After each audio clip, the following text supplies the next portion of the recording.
I've received some serious comments regarding one of my major topics here on Mind Talk. Many of you have more questions, and they're crucial to your happiness. I'm going to talk about that right now on Mind Talk.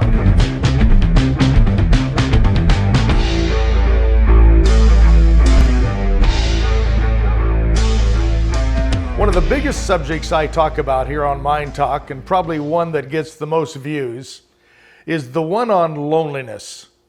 I'm going to address some more on loneliness. Some of you have even commented you thought my idea of loneliness and my comments about it are way too soft.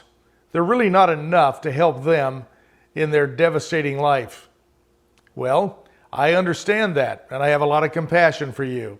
I was one of those people when I was a younger person, right up until mid-adulthood, that always was lonely, felt like I didn't belong, always had those voices going off inside my head that told me I was lonely and something was wrong with me. Many people have this.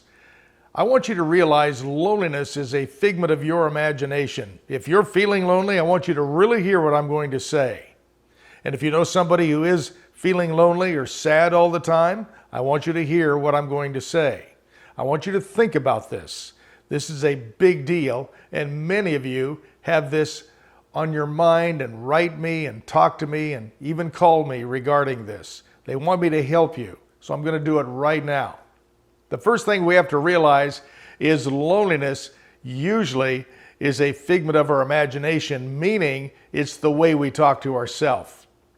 The way we talk to ourselves is born very, very early in our life, from the experiences we had as a child, from the way our parents talk to us, from best friends, peers, and all of a sudden that adopts into a belief system that allows us to actually believe that about ourselves. We think that we have to be validated by another person in order for us to be okay. They literally sometimes have to tell us that, "You're okay, Gary," which is nonsense. What do they know about me? They're not living in me. Remember, you're spending 99.99999.99 more percent of you in yourself. You're the one living your experience. What you tell yourself matters.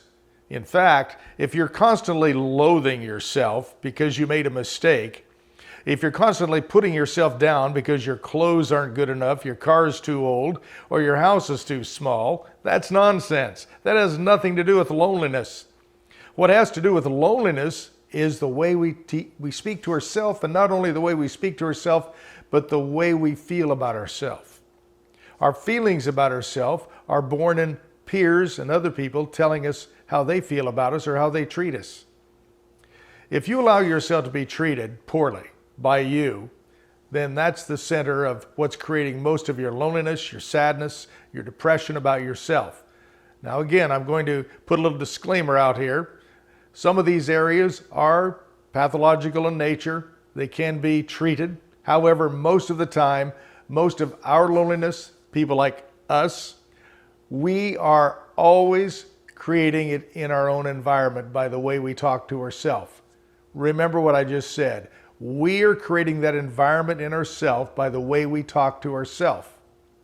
If you want to experiment with this, I strongly suggest that you become conscious when you're talking to yourself and ask, whose voice is that? Is that a school teacher? Is that my mom? Is that my dad? Is that me? Is it a friend? Or is that an echo of something somebody told me once and I actually believed it because I felt they knew more about life than I did? Remember, you're inside yourself. You're the one spending all your time with yourself. You're with yourself 100% of the time. If you want to turn around loneliness, I strongly suggest you pay attention to what you're telling yourself and clean it up. Start being kinder to yourself. I'm not saying being patronistic towards yourself, just kind. What would you want someone to say to you if they loved you? What would you want someone to say to you if they liked you? Start liking yourself and watch what happens with loneliness. It'll crush it. Really, it will. It did with me. It does with hundreds of people I work with on a yearly basis. Loneliness is nothing more than something inside your mind that says you're not good enough. Tell yourself that you are, and start looking for reasons that you are. Look at your gifts, look at your capabilities. Each one of us on this earth have things we're really good at and things that we suck at. In fact, I suck at about everything other than just a few little things. So I concentrate on the things I'm good at and get rid of the things I suck at. And if I want to learn one of those things better, I call it a lesson, call it a challenge, and have fun doing it. Let's take this, listen to this, and work on this. And I want to hear your feedback. I appreciate all of you writing me.